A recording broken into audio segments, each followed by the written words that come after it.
estamos trabalhando aqui um tema específico, né? Nas quartas-feiras, continuamos falando sobre idolatria, tá? E hoje nós vamos dar continuidade a esse estudo. Deixa eu só abrir aqui o meu material para que a gente possa dar continuidade, tá? Eu vou lembrá-los que nessa primeira fase do estudo sobre idolatria, nós estamos conhecendo o que é idolatria, tá? Estamos formulando a nossa ideia de idolatria. Depois, nós vamos falar sobre como se trata a idolatria, né? Que, como nós dissemos aqui anteriormente, nos acompanha ao longo de toda a vida. Acompanha o homem ao longo de toda a vida. Hoje, o que é que eu quero ver com vocês, irmãos? Nós vamos ver aqui, eu vou dividir esse estudo em dois, até por conta do nosso tempo. Então, para que eu não vá além do tempo, eu vou diminuí-lo. Talvez a gente tenha até um estudo pequeno hoje, mas a gente complementa na próxima quarta-feira. Hoje, o nosso subtema dentro daquilo que estamos estudando vai ser a dinâmica da idolatria. E depois a gente vai falar sobre os efeitos, tá bom? Vamos orar mais uma vez? Santíssimo Deus, nós queremos mais uma vez pedir a Tua orientação através do Espírito Santo, para que, ó Deus, por meio dele, a palavra seja ministrada a nós, haja compreensão, haja edificação, haja o confrontamento com o nosso eu, com o nosso pecado, haja também, ó Deus, por meio da Bíblia, o tratamento, a compreensão do nosso problema, de forma, Pai, que enquanto ouvimos o ensino da Tua palavra, enquanto ouvimos, ó Deus, as explicações, sejamos convencidos pelo Santo Espírito. E que a palavra ela seja aplicada a cada um de nós, de maneira que ela gere frutos de arrependimento, que ela também gere, ó Deus, frutos no intuito de que possamos nos parecer cada dia mais com Jesus Cristo, nosso Senhor, em quem oramos e agradecemos. Amém. Bom, deixa eu só aqui lembrá-los daquilo que nós vimos na semana passada, né? Nós falamos ali sobre a questão do processo de idolatria, que tem o seu início ali no Éden, não é? E ele vai, então, logicamente, ele vai se desenrolando, tá, ao longo de toda a história da humanidade. A gente, inclusive, falou na última semana sobre a própria descendência de Caim. Lembram? Descendência de Adão, vimos a descendência de Caim. E nós vimos, então, inclusive, quando falamos lá sobre o Éden, não é? Como é que esse processo idolátrico ele vai, então, se desenrolando? Ele vai, então, se desenvolvendo ao longo da própria história da humanidade, tá? E nós falamos, por exemplo, sobre aquela questão das folhas de figueira, né? Sobre a autossuficiência do homem, sobre o processo de autojustificação. Falamos que desse processo idolátrico há aquela perspectiva de transferência de responsabilidade, que acontece já ali no Éden. Vimos isso lá na descendência de Adão, vimos isso na descendência também de Caim, né, quando falamos ali sobre Lameque, né, um dos filhos de Caim, em que o seu processo idolátrico, a gente vê isso de forma muito clara ali, não é? O eu, sempre a busca pelo eu, não é? O reconhecimento, né? E que ele não escondia isso de forma alguma. Vimos e falamos também sobre as raízes da idolatria. E quando falamos sobre raízes da idolatria, nós consideramos, por exemplo, que o homem ele é um ser criado. E por ser um ser criado, né, ele não é como Deus. Deus é autossuficiente, né? Mas o homem ele tem necessidades físicas e o homem tem necessidades espirituais. E essas necessidades elas vão ser o quê? Atendidas, tá? Vimos também que o homem é um ser originalmente teocêntrico. Então, quando ele foi criado, ele estava voltado para quem? Para Deus. Deus era o centro da vida desse homem. Por causa do pecado no mundo, agora, não é, o homem faz o quê? Ele tira Deus do centro e ele coloca ele mesmo no centro da sua própria existência, da sua própria vida. E vimos então, como consequência disso, que depois que o homem então cai, ele se torna completamente egocêntrico. Hoje, nós vamos ver então, como eu falei, a dinâmica da idolatria. Eu vou lembrá-los então que quando nós falamos e começamos a falar sobre idolatria, nós ratificamos a ideia de que a idolatria é um pecado antigo. Então a gente vê ele desde lá, o princípio do Éden. Ele entra na experiência da raça humana. Vimos que a queda, não é? Ela não elimina, por exemplo, o nosso impulso de adoradores. Lembram? Nós somos criados como seres que adoram. né? Calvino vai dizer que o que foi plantado no nosso coração é a chamada semente da religião, a semen religiones, não é? Então todos nós adoramos, e a queda ela não acabou com esse princípio. Pelo contrário, isso continua. Nós temos a necessidade de fazer o quê? De adorar. Mas o que foi que nós fizemos? Nós redirecionamos exatamente esta perspectiva com vistas às nossas necessidades espirituais, tirando isso daquele para o qual eram apontadas todas as coisas, ou seja, Deus ele era a satisfação espiritual da vida do homem, e aí nós tiramos Deus do trono e colocamos quem? Colocamos o homem, colocamos a nós mesmos lá. E quando nós fizemos isso, o que foi que o homem fez? É o que Paulo vai dizer lá em Romanos capítulo 1. Nós pegamos as coisas criadas e tentamos nos satisfazer o quê? Espiritualmente nas coisas criadas. Então, esse foi o resumo daquilo que a gente já viu até agora. Tá? O que nós vamos continuar fazendo? Como eu disse, nós vamos continuar entendendo a idolatria. E qual é, então, a dinâmica da idolatria, irmãos? Há pelo menos 3 coisas na dinâmica que nós temos que entender. Primeiro, a idolatria, tome nota, ela nunca se apresenta de uma forma singular. Nunca. A idolatria, irmãos, ela sempre está presente no plural. Olha que coisa interessante. Alguns teólogos que, quando vão falar sobre isso, por exemplo, eles dizem que a idolatria é um pecado tridimensional.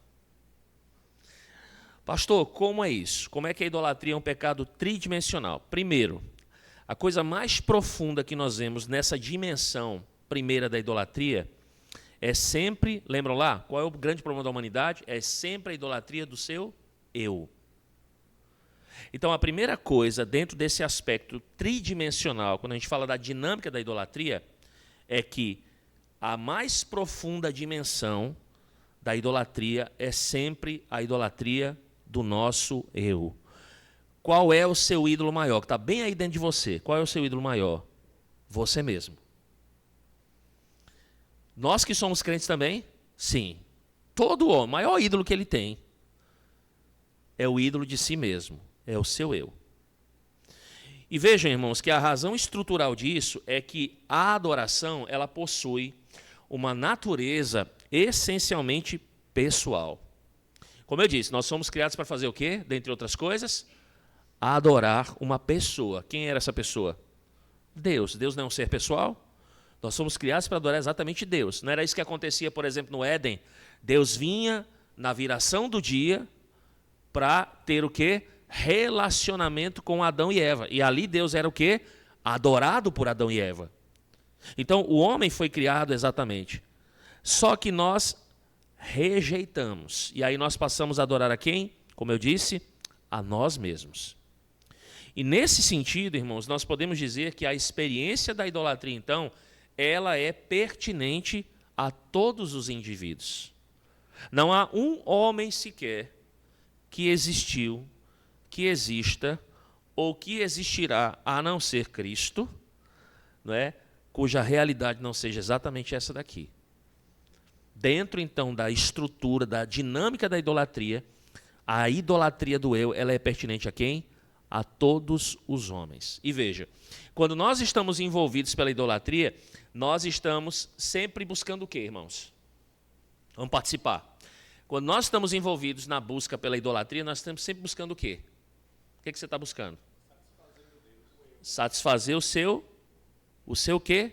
O seu ídolo, como a gente vai ver, não é? Você está buscando suprir o quê? As suas necessidades. E dentre elas a principal. Todo homem tem essa necessidade, irmãos.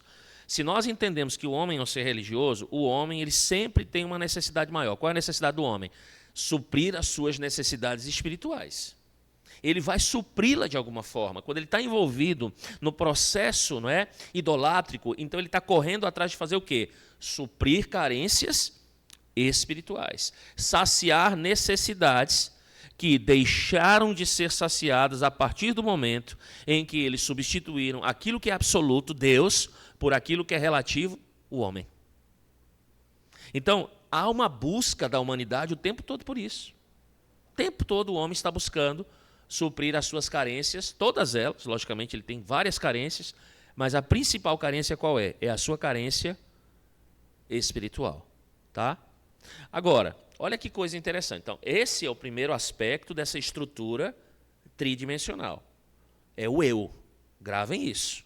Está aí dentro de vocês, está dentro de mim, está dentro de todo homem, tá bom? Agora, quais são as carências as quais o homem está correndo atrás delas? O homem, por exemplo, busca correr atrás de carência de segurança. Tá atrás da busca de segurança? Tá ou não tá? Tá. E a segurança em seus vários aspectos, né? Por exemplo, uma mulher não busca correr atrás da sua segurança? Geralmente a mulher busca segurança em quem? No marido. Toda mulher quer se sentir segura com quem? Com seu marido. Será que as pessoas estão atrás de busca por reconhecimento? Sim ou não? Lógico que sim, irmãos. Será que as pessoas estão atrás buscando prazer? Sim ou não? Sim. E muitas outras coisas, irmãos. E é exatamente essas coisas que vão constituir a segunda dimensão tridimensional. Qual é a segunda dimensão tridimensional, irmãos? São os nossos ídolos intermediários. Então, veja bem, qual é o seu ídolo principal? O seu eu. Nessa dimensão, nessa tridimensão, digamos assim, você tem um segundo. Qual é o segundo? Os ídolos intermediários. E veja, é importante aqui a gente destacar algumas outras coisas. Que esses ídolos intermediários, eles não são ruins em si mesmos. Por exemplo, buscar segurança é ruim? Não. Buscar prazer é ruim? De forma alguma, irmãos. Buscar, por exemplo, reconhecimento é ruim? Não, desde que isso não seja um fim em si mesmo, não é ruim.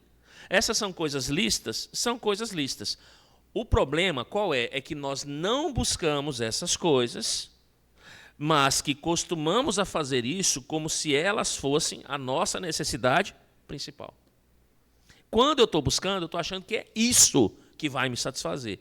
E essa não é a minha necessidade principal. Esse não deveria ser o meu foco principal. E aí, o que a gente tem que entender? Irmãos, não brinquem com a idolatria. Aliás, a gente não pode brincar com pecado algum. Mas entendam, se a idolatria está na raiz de todos os nossos pecados, eu pergunto, a gente não tem que ter um cuidado muito grande com a idolatria, não? E sabem por quê, irmãos? Porque você, às vezes, nem percebe o seu processo idolátrico. Não é verdade? É. Por exemplo, alguém já te chamou a atenção sobre algum aspecto de idolatria na sua vida e que você disse, não, isso é coisa da sua cabeça? Já aconteceu isso com vocês, não? Não? Será que alguém nunca chegou para você e disse assim, rapaz, olha, esse teu celular bem aí, as mídias sociais estão se tornando para ti um ídolo? Hein? Porque hoje as mídias sociais, um telefone celular, irmãos, para muitos é um ídolo. O que é um ídolo? O ídolo é um elemento que te escraviza, você não consegue viver sem aquilo. Se você não estiver ligado com aquilo o tempo todo, te satisfazendo as suas necessidades ali, que é de olhar para a vida dos outros, que é de comprar, que é de, sei lá, de ganhar dinheiro, enfim, aqueles apelos, isso é um ídolo para você.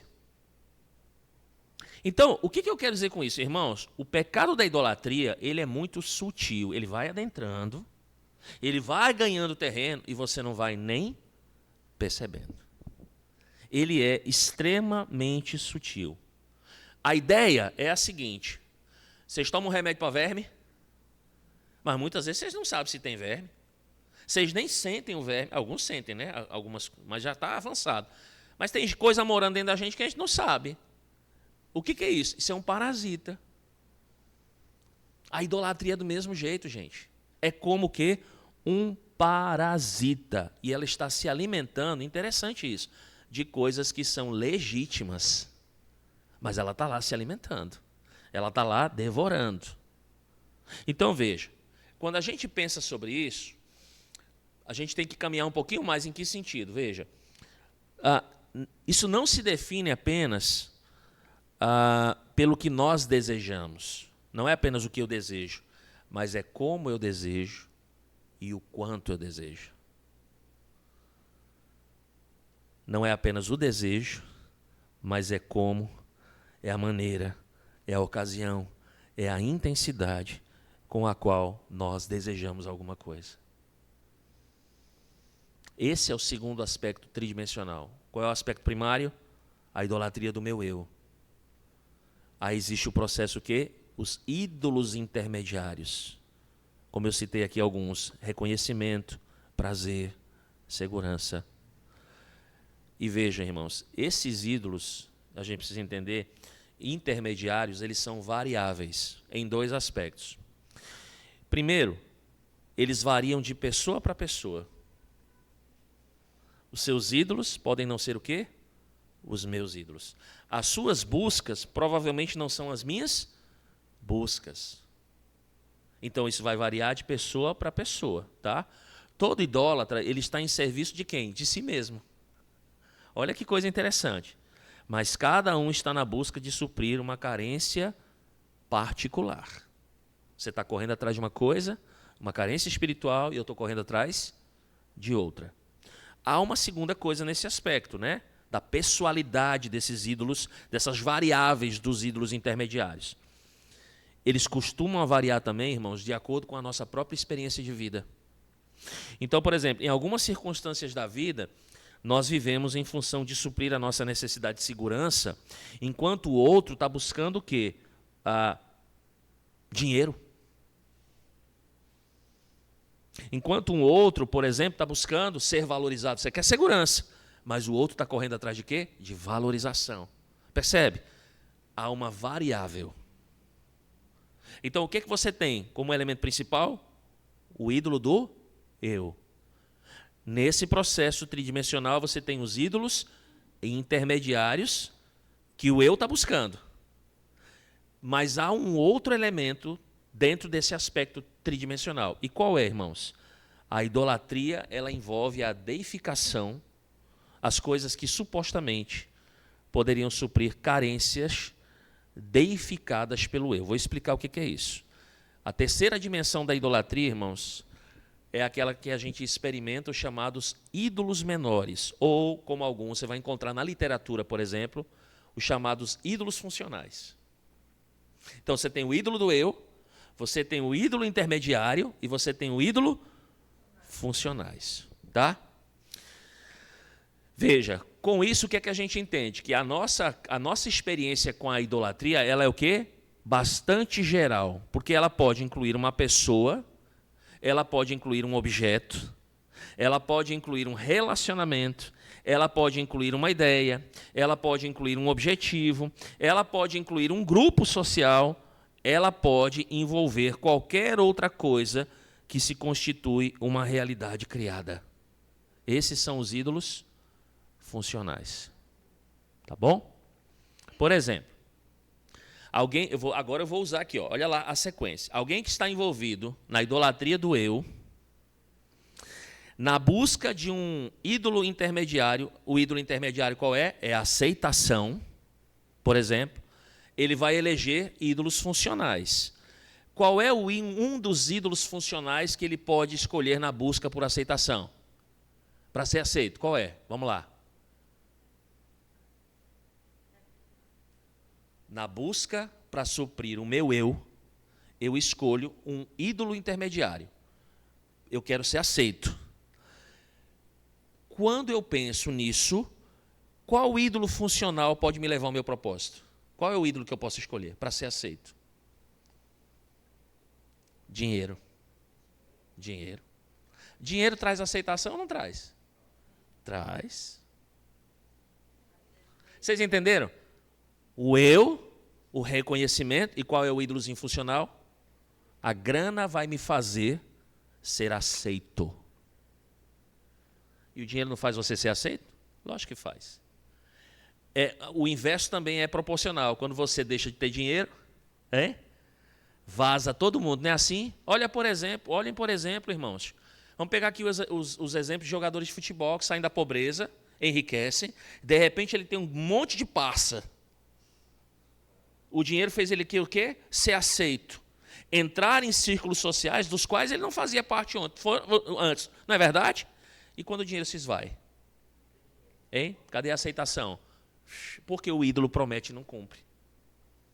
Então, esse é um ídolo funcional que pode ser escolhido por quem? Por nós, para suprir a nossa carência do eu com relação ao quê? A aceitação.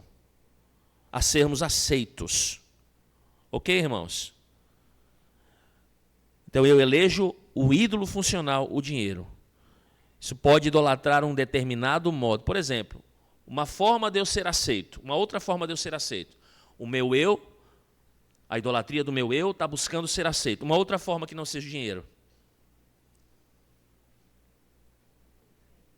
Hã? Poder.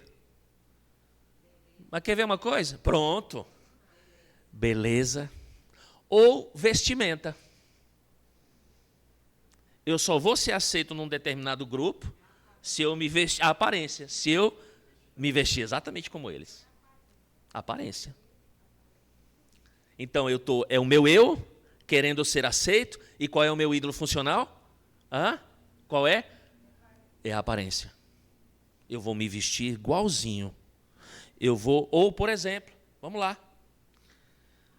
O meu eu quer ser aceito. Qual é o outro ídolo funcional? No campo das ideias, por exemplo. Para fazer parte de um grupo, ele precisa fazer o quê? Para ser aceito, ele precisa abraçar uma ideia socialmente, uma ideia socialmente já aceita por todos. Então, para que eu seja aceito, eu tenho que pensar exatamente como quem? Como eles. Entenderam, irmãos? Esse é o processo, como funciona assim. O eu está tentando satisfazer as necessidades usando os ídolos intermediários que usam os ídolos o quê?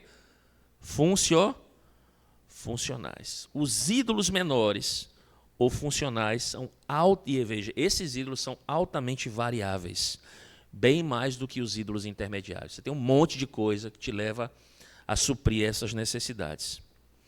Como diz um teólogo aqui, irmãos, eu estou abordando também essa perspectiva a partir de um livro, na verdade pode-se dizer que até eles são descartáveis, uma vez que podem ser substituídos sempre que se mostram incapazes de suprir uma carência deificada do eu. Então, se esse ídolo se esse ídolo intermediário não está fazendo com que você chegue ao seu propósito de ser aceito, você troca ele por alguma outra coisa. Você substitui ele por algum outro ídolo funcional. Então, essa dimensão, irmãos, da idolatria mostra que a idolatria ela possui uma natureza pervertedora. Ídolos intermediários, ídolos funcionais. Estão percebendo, irmãos, como é que o coraçãozinho da gente, como é que a gente funciona? Lembra, a gente funciona de dentro para fora. Tudo isso que está sendo elaborado no coração da gente, ele vai se manifestando de maneira exterior. Aí você vai vendo o quanto ele vai tomando conta, o quanto ele vai deteriorando, o quanto ele vai pervertendo a natureza. E é interessante que frequentemente ele vai se alimentando, sabe de quê? Das coisas que Deus deu, aquelas coisas lícitas que Deus nos dá.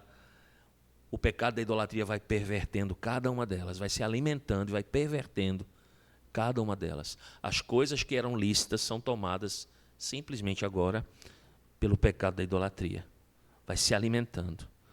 E veja, enquanto maior é a dádiva que Deus nos dá, maior é o risco de substituirmos ela, o doador dela, por aquele que a recebe. Esse é o nosso coração. Então, deixa eu resumir para vocês, para a gente poder concluir, irmãos. Qual é a dinâmica da idolatria? Vou resumi-la numa frase. Ela é um ato de serviço a nós mesmos, que consiste na tentativa de suprir carências espirituais, tratadas como necessidades, através do apego desmedido e a sujeição definitiva aos elementos criados por Deus. Eu vou repetir. É um ato de serviço a nós mesmos, na idolatria do eu, que consiste na tentativa de suprir o quê? Eu tenho carências espirituais, lembra? Eu tenho carências, elas precisam ser supridas. Elas são tratadas como necessidades finais, através do apego desmedido e sujeição definitiva a coisas que foram criadas. Aí eu quero que você abra comigo Romanos capítulo 1, porque você vai entender exatamente essa dinâmica ali.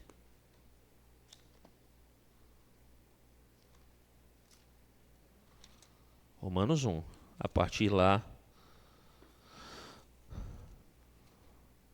do verso de número 18. Olha lá, Deus criou, né? Paulo vai dizer no verso 18, Deus se revela do céu contra toda impiedade e o quê? Perversão dos homens que detêm a verdade pela injustiça. Então, Deus se revelou aos homens. E como é que Deus se revelou aos homens, irmãos? De duas formas. A primeira delas é a chamada obra da criação. Então, o que de Deus se pode conhecer, o texto vai dizer no verso 19, é manifesto entre eles, por quê? Porque Deus se manifestou. Isso é muito claro, irmãos. Agora, porque os atributos invisíveis de Deus são assim como, quais são eles? O eterno poder, como também a sua própria divindade. Esses são os atributos invisíveis. Claramente se reconhecem desde o princípio do mundo, sendo percebidos por meio das coisas que foram criadas. Então, Deus se revelou ao homem dessa forma, ele pode ser conhecido dessa forma, a ponto de ser adorado dessa forma. Ok? Mas vamos ver lá. Então, quando foi que o homem fez isso? Antes da queda. Adão e Eva, no Éden, na criação. Eles reconheceram isso. Eles adoravam ao Criador assim. E veja, tais homens são por isso o quê? Indesculpáveis. Agora, porquanto o quê? Tendo o conhecimento de Deus, aí agora o processo de quê? De idolatria. Que começou aonde? Gênesis capítulo 3. Olha lá, tendo conhecimento de Deus, não o glorificaram como Deus. No princípio de todas as coisas, Deus fez tudo para o louvor da sua glória. E quando Deus diz lá em Gênesis que o homem deve crescer, multiplicar e encher a terra, é porque um dos elementos essenciais da vida do homem é que quando ele vai se espalhar pela face da terra, ele vai espalhar a glória de Deus pela face da terra. O homem foi criado exatamente por isso, irmãos. Só que o homem fez o quê? Ele tem o conhecimento de Deus, ele cai em pecado e agora ele não glorifica como Deus, ele não rende graças a Deus, mas ele faz o quê? Ele se torna nulo em seu próprio raciocínio, ele se torna obscurecido, ele tem um coração agora completamente o quê? Insensato. O homem cai na idolatria. O homem se torna idólatra de quem? Dele mesmo. Por quê? Olha o verso 22. Ele se inculca por sábio, ele se transforma em louco. E não contente com isso, o que ele faz? Ele muda a glória de Deus incorruptível em semelhança do quê? Das coisas que foram criadas. Lembram lá? É o eu buscando suprir as suas necessidades em quê? Pervertendo as coisas que foram criadas por Deus, que são legítimas. Mas o homem usa agora para o quê? Para suprir as necessidades do seu ídolo maior, que é ele mesmo. O próprio homem. Em semelhança de imagem de homem, bem como de aves, olha lá, quadrúpedes e répteis. E a consequência disso a gente vê a partir do verso 24. Eles mudam a verdade, eles mentem. Eles agora servem o quê? A criatura no lugar do Criador. Eu vou lembrá-los, e eu concluo aqui. Cuidado com a idolatria. Vocês lembram como é que o apóstolo João termina a sua primeira epístola? Falando exatamente sobre isso, né? Chamando a atenção para o quê? Para a idolatria. Irmãos, é por isso que o tempo todo nós temos que avaliar e conhecer cada dia mais o nosso coração. Você precisa conhecer o seu coração. Você precisa conhecer os seus ídolos e você precisa combatê-los. Mesmo crente. Lembra que a gente falou? Mesmo um crente regenerado, ele corre o risco de cair num pecado de idolatria. É por isso que Deus se preocupou tanto em colocar o quê? Inclusive na sua lei e nas escrituras, a preocupação que a gente tem. Porque se não fosse perigoso, se não tivesse problema algum, estaria ali. Mas a escritura desde o princípio está chamando a atenção para a idolatria, irmãos. Então abandone o seu pecado de idolatria. Conheça o seu pecado, resista ao seu pecado e abandone. E graças a Deus, sabe por quê, irmãos? Porque todos os nossos pecados de idolatria foram pagos lá na cruz. Todos eles. Nós já recebemos o perdão. Agora, lógico, a gente ainda continua aqui, nós continuamos uma luta contra a idolatria. E o que a Bíblia diz que a gente tem que fazer? Você cai, Você reconhece o seu ídolo, você o abandona. Você se arrepende, você o abandona. Você nega, exatamente, nega-se a si mesmo. Fantástico. Negue a si mesmo. A sua vida não é para você. Você tem que entender isso. Você foi criado para Deus. Não foi para você mesmo. Então, a Escritura, ela, o tempo todo, ela nos confronta na nossa idolatria. Irmãos, ouçam, ponderem, considerem e façam o quê? Façam o que a Escritura diz. Você reconhece o seu pecado? Rapaz, você tem uma coisa fantástica. A Bíblia te dá o quê? Um meio de abandonar isso. Faz isso, não é verdade? Primeiro, você é suprido com tudo aquilo que você precisa para resistir a isso. E segundo, e não há quem não tenha caído em pecado de idolatria, dentre todos nós que estamos aqui nessa noite, a gente sabe que a gente tem um ídolo, às vezes a gente cai diante desse ídolo, a gente se levanta. Use os meios de graça. Às vezes a gente não dá importância, né? Ore a Deus. Fortaleça-se no Senhor. Na oração, arrependa-se dos seus pecados. Busque a presença dEle. Lembra que eu falei domingo? Se há alguma coisa pela qual nós temos que nos irar de maneira justa, é pelo nosso próprio pecado. E ire-se justamente. Eduardo até chamou a atenção na hora quando ele orou de noite. Eu digo, rapaz, eu devia ter dito isso, né? O Senhor se irou contra nós justamente, de tal forma, que Ele lançou a sua ira justa no seu próprio Filho contra nós, também por causa da nossa idolatria. E, irmãos, o que vocês acham que vai acontecer quando Cristo voltar lá no fim? O mesmo Deus, em sua justa ira, vai lançar o seu juízo sobre aqueles idólatras. A Bíblia não diz, os idólatras não herdarão o reino de Deus. Não vão herdar. Então, cabe a nós fazermos o quê? Você tem tudo, pastor, eu não consigo. Não, você está errado. Você está errado. Lembram dos conselhos que foram dados à noite? Você está errado. Você consegue. O problema é que você não quer. Tome uma decisão contra o seu ídolo. Lute contra o seu ídolo. Você às vezes está com um ídolo aí que está te escravizando. Está te dando trabalho. Abandone, lute. Se você não conseguiu ainda, porque você ainda não quis, lute contra esse ídolo. Peça perdão a Deus. Se levante. Obedeça ao Senhor. Se você cair de novo, vigie para não cair, mas se você cair de novo, se arrepeça a Deus, que gere arrependimento no seu coração. E não venha sucumbir diante desse ídolo, qualquer que seja ele. Lembre-se, seu ídolo maior é você mesmo. Calvino vai dizer uma coisa interessante: nós temos um traidor vivendo dentro de nós. Olha que coisa interessante, né? Você tem um traidor vivendo dentro de você. Dê espaço para o traidor. Não foi assim? Hein? Lógico que todas as coisas estavam determinadas pelo Senhor. Mas Jesus foi dizer o que é para Judas lá? Vai fazer o que você tem que fazer. Pronto. Foi o que ele fez?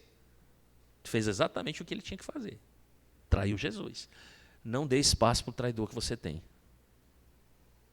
Não dê. Ele é idólatra. Não dê. Fala, minha irmãzinha.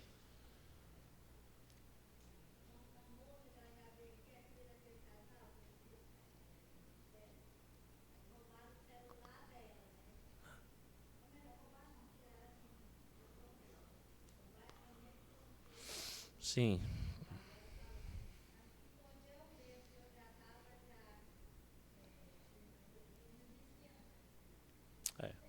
Como eu falei, o ídolo pode ser um objeto, pode ser uma pessoa, pode ser um relacionamento, pode ser qualquer coisa lícita que Deus deu, mas o nosso pecado, infelizmente, ele faz o quê? Ele perverte. E ele se sujeita a isso, né? Irmãos, confiemos no Senhor Jesus. Arrependamos-nos, né? Nos purifiquemos, nos santifiquemos e lembremos, né? A nossa vida é para o louvor da glória de Deus. O nosso único objeto de culto e de adoração é o Deus Altíssimo. Vamos orar? Santo Deus, nos ajuda, Senhor, enquanto estamos estudando sobre idolatria, um pecado terrível que veio com a queda, que nos assola, contra o qual tem que haver uma séria vigilância nossa. Nos ajuda a fazer o que temos que fazer, Senhor Deus. Obrigado por Senhor ter nos dado do Teu Espírito, da Tua Palavra, dos meios de graça. Tem nos fortalecido, Senhor. Mas infelizmente, hora ou outra, ó Pai, nós temos caído. nós temos baixado a nossa guarda. Ó Senhor, e nós temos carregado ídolos em nosso coração. Ó Senhor, tenha misericórdia de nós. Naquele momento em que a gente esteja sucumbindo diante de um ídolo, tirando o Senhor do teu trono e colocando uma outra coisa, nós mesmos, porque quando fazemos isso tentamos suprir as nossas necessidades com esses ídolos funcionais, intermediários, que o Senhor nos coloque no nosso devido lugar. Que o Senhor, ó Deus, pelo teu Espírito nos confronte, e que o Espírito use a tua palavra para falar à nossa consciência, de maneira que sejamos refreados em nosso pecado, humilhados, e possamos então, ó Deus, diante do Senhor nos arrependermos e buscarmos o perdão e a reconciliação contigo em Cristo Jesus. Nos ajuda, ó Deus, porque o Senhor sabe que não é fácil. O Senhor conhece as nossas mazelas. É muito difícil, Senhor. As lutas são muito grandes. Mas como foi dito aqui nessa noite, ó Deus, precisamos de fato abandonar o nosso eu, nos voltarmos exclusivamente para o Senhor, que nos criou, que nos fez, que nos redimiu, que está nos santificando e que vai nos glorificar no fim dos tempos. Até lá nos ajuda nessa luta, que não é contra carne e sangue, mas contra principados e potestades. Em nome de Jesus. Amém. Deus abençoe. Vamos continuar na semana que vem, tá bom?